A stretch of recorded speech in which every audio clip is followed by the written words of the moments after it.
Ma'am, thank you so much for kindly agreeing for us to giving interview. Today we are talking with Professor Zoya Hasan. She is a senior professor at the Center for Political Studies in the School of Social Science, Jawaharlal Nehru University, New Delhi.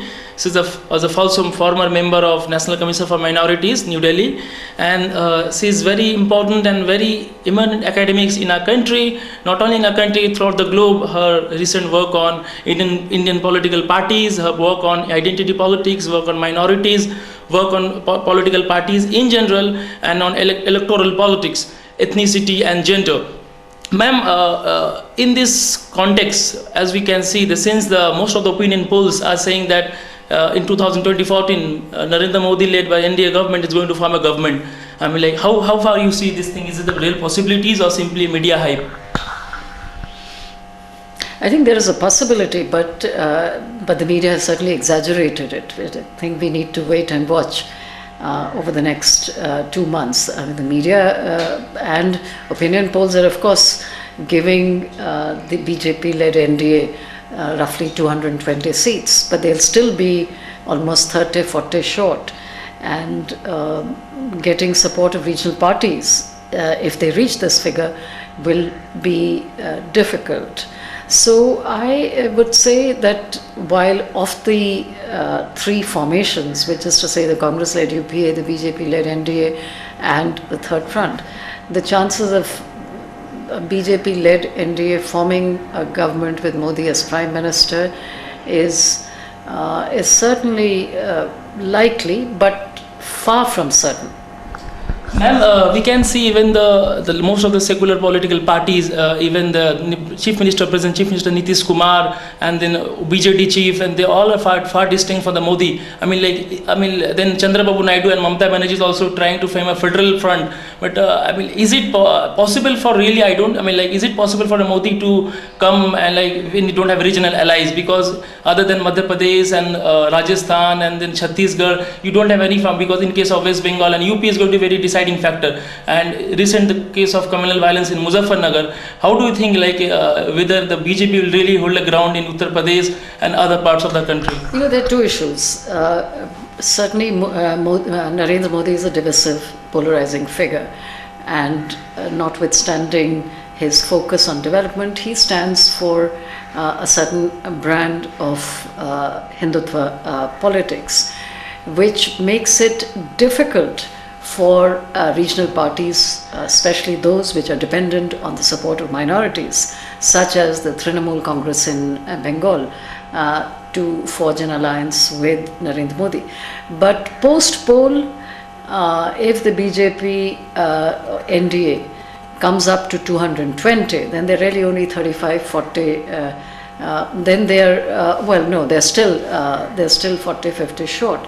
Post-poll, it is possible for them to get the support of some regional parties. I think in this election will be decided at two levels. One, of course, will be the vote, but also the election itself, but also the post-poll alliances are going to be more important than ever before. So yes, it is true. It is true that regional parties, some regional parties would be reluctant to ally with BJP. But in the past, many of these regional parties have, after all, been part of the NDA, whether it is the Trinamool Congress, or it is the Telugu Desam, or it is now Paswan's LJP. So many of these parties may have some hesitation, but it would be difficult to rule out the possibility that they may well fall in line and go with Modi, because you see the Third Front is going to be quite short. Even if they were to go up to 140 or so, they still need the support of the Congress, and much depends on whether the Congress is able to get up to 100 seats or not. Now, if the Congress is able to get up to 120 seats, which present predictions suggest is difficult, then even with Congress support, the Third Front may not be able to reach the majority mark. So therefore, in this situation, regional parties may, though reluctant, may well support the government. Ma'am, we have gone through your books, and the latest one is Congress After Indra, and then previous one, then Politics of Inclusion, Caste, Minorities and Affirmative Actions, where you have said that, yeah, this UPA 2 and UPA 1, both of them, after post-Sachar, they have formed a lot of policies for the minorities, and like the MSDPs, and you have Maulana Azad fellowships, all the scholarship programs and special development schemes. I mean, like, it is, I think, post-independent India, the government, UPA 2, has spent a lot on minorities, and this still is going on. I mean, having so much of social welfare policies like Manrega, then you have a National Rural Health Missions, then you have a whole Right to Information Act, Food Security Bill. I mean, after having this kind of welfare policies, how you analyze how will analyze the politics? I mean, like, it is in paradox in Indian democracy where you have a welfare politics, but on the other hand you have a huge incumbency factors at the grassroots level. You have a huge incumbency factor. I mean, anti-incumbency factor at the grassroots level. I mean, recently a survey conducted by People's Pulse in Hyderabad-based NGO, where they're showing the huge anti-incumbency factors. Anti-incumbency factors is all throughout the country. I mean, how you respond, ma'am, after having so much of welfare policies for the poor and for the minorities, for the Dalits and other oppressed communities, after having so much of welfare policies? Yes, okay, I've got your point. We should make a distinction between UPA 1 and UPA 2. UPA 1 from 2004 to 2009 was a cohesive coalition with a well-defined program and policy agenda that was supported by the left parties, and so at least for 4 years the UPA functioned very well. It introduced various rights-based programs, especially the right to employment, and was effective in mobilizing support. Now UPA 2 is different, which is to say the UPA 2 is much more Congress dominated, because the Congress party won 206 seats, and so it was in a far more dominant position than it was under UPA 1, because under UPA 1 it had about 146 seats. Now, so this is much more of a Congress government, and there was much greater responsibility under UPA 2 on the Congress to continue the progressive agenda that they had unveiled under UPA 1. But from the beginning, I think the Congress party itself under UPA 2 was quite divided between the welfare equity agenda on the one hand and the pro-economic reforms agenda on the other. Those who were the middle classes and the corporate sector, who had backed the Congress, now demanded that the Congress should come good on economic reforms. So I think there's been a major tussle in the Congress itself on how far to go with economic reforms and how far to go with the equity welfare agenda. Secondly, the economic recession. The worldwide economic recession has certainly slowed down growth. That has led to, that is being blamed by the middle classes and by the middle classes, the elite, the media, and the corporate sector on the government. They hold the government responsible and the policy paralysis within the government, and they have argued that despite slow growth and a fall in GDP from 8% to about 4.5%, the Congress under UPA 2 is still pursuing the welfare agenda, even though it is short on funds and so on, and there's a huge fiscal deficit. So overall, then the Congress has found itself unable to move forward. So The media and the critics of UP have called this the policy paralysis, but there are serious policy differences. Then there's the issue of corruption. There's no doubt that there is unprecedented corruption on account of the politics business nexus. There is cronyism. Surely there have been sweetheart deals between politicians or government and certain business groups who have benefited from crony capitalism. There is a communication issue.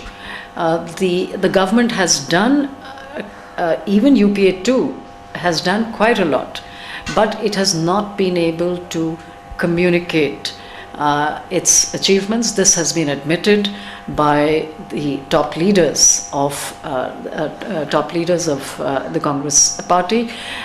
Fourth, there's a leadership issue. You have not one but three leaders. You have the Prime Minister, then you have the Congress President Sonia Gandhi, and then you have the Congress Vice President Rahul Gandhi. So there's an issue. It's complicated by the fact that there are three leaders rather than one or two. Now, the same arrangement between Manmohan Singh and Sonia Gandhi, the dual power centers, worked fairly well under UPA 1. It hasn't worked well under UPA 2, partly because the economy has really slowed down, so it's been difficult for Sonia Gandhi to really pursue the welfare entitlements agenda that they've been very committed to. Finally, I think the opposition, led by the BJP, has mounted a very organized, sustained campaign from the very beginning, because the BJP has not reconciled to its defeat in 2004 and was just as surprised by the Congress victory in 2002 and the improvement in its seat share.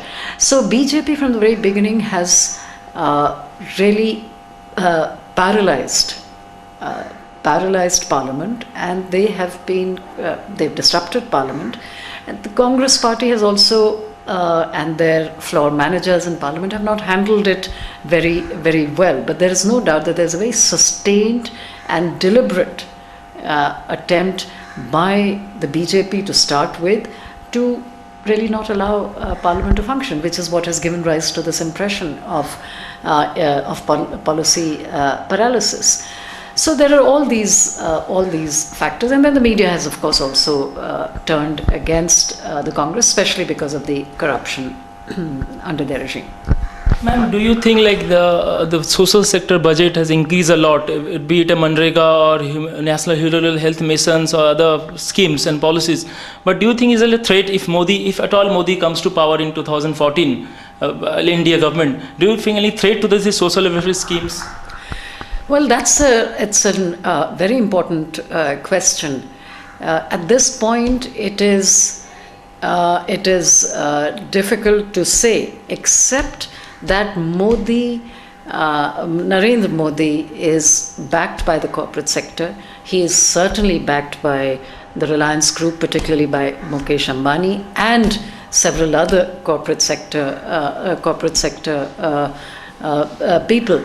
Now, they are supporting Modi because they expect Modi to deliver on economic reforms. They expect Modi to provide really easy, make things much easier for the private sector, as he has done in Gujarat. So they would like the Gujarat model, which is really a model of a certain kind of capitalist development, where you allow business groups to run rampant, so to speak, and you just give them all kinds of concessions and so on. So they would expect that. And given the opposition of the corporate sector and the media, for example, to the food security scheme, it would not be surprising at all if at the central level at the central government level, he were to scale down some of the social sector and public expenditure. Of course, all this would be presented presented as necessary for development. Given Modi's track record in Gujarat, given the backing of the corporate sector, I think we could expect him to surely not be as pro-social sector and public expenditure as the Congress-led government. On the other hand, the BJP government in Chhattisgarh and Madhya Pradesh has also supported certain welfare schemes. But they might do all of that at the state level, but at the central level, going by the NDA government experience of 6 years, it will not be surprising at all if they scale down public expenditure and social sector development. Ma'am, till now even there is no post-matric scholarship. The government of Gujarat is not giving post-matric scholarship to the minority students, and which all other states also they do, the central government scheme. And I don't think there is no minority commission also in the government of Gujarat. And another thing, ma'am, what will be the fate of minorities in general? I mean, be it a Christians minorities or Muslims or other minorities or other oppressed groups. What will be the fate of them as a group if at all Modi comes to power in 2014? I think the fate of minorities will not be very good, for the simple reason that the BJP as well as Narendra Modi regard any affirmative action, even non-mandatory affirmative action for minorities, as minority appeasement, number one. Number two, going again by his own record in Gujarat, not only did he allow mass violence and a pogrom against minorities in 2002 under his watch. More importantly, post-violence, there is nothing to suggest that he is remorseful of what happened, leave alone expressing an apology for it, and has certainly not allowed justice to be done for those who suffered so hugely in that violence. If something of that, so let us see. We can only hope that Gujarat 2002 will not be repeated. But there are many other areas where the NDA government will bring about changes which will be anti-secular and also anti-minorities. For example, in the area of culture, in the area of education, textbooks. So there are several different areas in which there will be issues which will actually undermine and weaken the secular fabric of Indian society and politics. Ma'am, the recently debated in the parliament, or unfortunately not debated in the parliament, regarding the prevention of communal and targeted violence bills, which were drafted by the National Advisory Council. I mean, even the Congress also failed to table in the parliament in proper way. I mean, what is your opinion in this regard? And there is Equal Opportunity Commission is also not there. I mean, he was also part of that entire consultation program by Equal Opportunity Commission. What is the fate of Equal Opportunity Commission and the prevention of communal and targeted violence bill?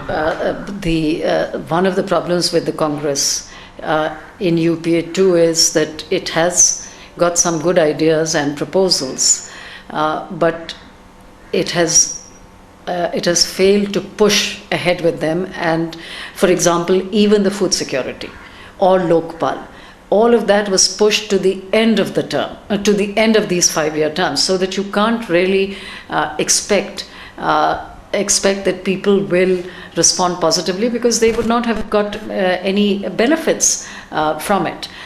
So likewise on the Equal Opportunity Commission, there are differences within the government, between different ministries. There's a tough battle between the Ministry of Social Justice and the Ministry of Education and so on and so forth. Most of the ministries, including the Ministry of Social Justice, does not want an Equal Opportunity Commission, which they think would be encroaching on their territory, so to speak. Consequently, the government has settled for an Equal Opportunity Commission for minorities, which defeats the purpose. It's a contradiction in terms. You can't have an Equal Opportunity Commission only for minorities. It has to be for disadvantaged and deprived groups as a whole.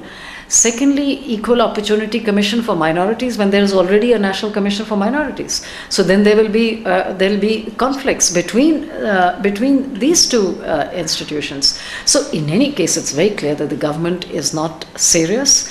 And even if they were to set up an Equal Opportunity Commission for minorities, it's just not going to. It simply is not going to work.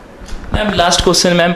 What about this rise of Aam Aadmi Party in Delhi? We have seen the rise of Arvind Kejriwal and Aam Aadmi Party. Do you see any kind of change in Indian politics in 2014? Is going to bring any change?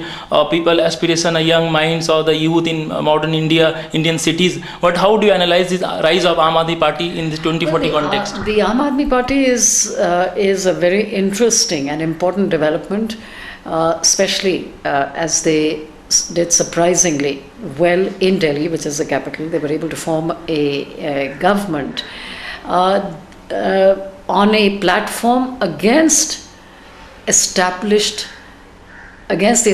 political class. That is what is so interesting, that they were so anti-politician, anti-political class, and yet they were able to win 28 seats. This is an indication of a political mood, which may not yet be a national mood in the country, that Aam Aadmi and Aam Aurat are certainly very frustrated with politicians, with the VIP culture, with the kind of aura that politicians surround themselves in, with the big gap between rhetoric and implementation of policies announced during the election campaigns and so on. So secondly, I think this is also a reaction to the crisis of party politics in India and of political parties, which are highly centralized, leader dominated. They don't really, they're not open, they don't give access to ordinary people. This party is has been able to open the political process and the party process to let's say ordinary people. But on the other hand, this is a party which doesn't have a vision, it does not have an ideology, it does not have a policy program, and it is avoiding the issue of a policy program because it suits them. It suits them to be open-ended, to have corporate sector on the one hand and have auto rickshaw drivers on the other hand, or rickshawalas on the other hand. So it suits them. So at one day they will speak against the corporate sector, as Arvind Kejriwal has been doing all these statements that he's making against Mukesh Ambani. On the other hand, he goes to the CII and says exactly what Narendra Modi would say, which is that government has no business to be in business. So then this party then is not doesn't really have an ideology or even a program. All that they are, it's a single issue party. That is to say, there is this whole focus on morality and this kind of almost abusive criticism of everyone, holier than thou. The self-righteousness, they're so self-righteous, which is to say that they're the only ones who are clean and corruption-free. Everyone else is corrupt, and that they think that anti-corruption is the solution to India's problems. But they came to power in Delhi, they did not really they were not able to do very much, no matter what they might say. The fact is that they ran away from government.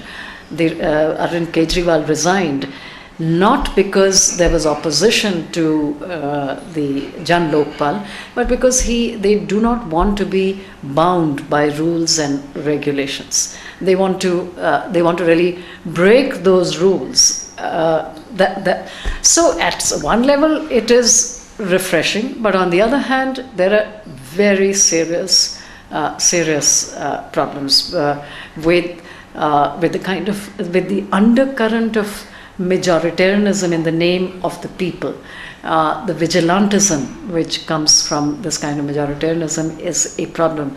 3, this whole idea of decentralization and is certainly good, but not in the very unstructured way in which they want to do it. Mohalla sabhas is, this is just everybody just coming there and saying whatever they want, and clearly there are very often these mohalla sabhas are have very conservative have very conservative people as well. So and I found it really shocking that they are ambivalent, if not open to negotiating with Khap Panchayats. That indicates that they can make peace with such conservative, traditional, patriarchal institutions such as Khap Panchayats. What about the communal remarks by the Kumar Viswasam, Adi Party leader, and then you have a whole set of people. You have a secular people like Prashant Bhushan, then Yogendra Yadav again. You have that's the AAP is a very heterogeneous party. It's a mix of some radical elements and many conservative elements. A lot of people who are centrist. You have people like Kumar Vishwas, who's clearly an upper caste conservative. He's not just conservative, but he's also quite conscious of his upper caste origins and so on. So you look at the comments he has made about Kerala nurses and so on and so forth, or even somebody like Somnath Bharti, or even many other leaders. The remarks they have made about Khap Panchayats, they have certainly not come out unambiguously against Khap Panchayats, which is quite problematic. But of course, this is a party that is evolving, but and it's a party in a hurry. It is in a hurry to get into power. And they think that right now the tide is in their favor. But I would be very surprised if they can repeat the Delhi performance in other states in the Lok Sabha elections.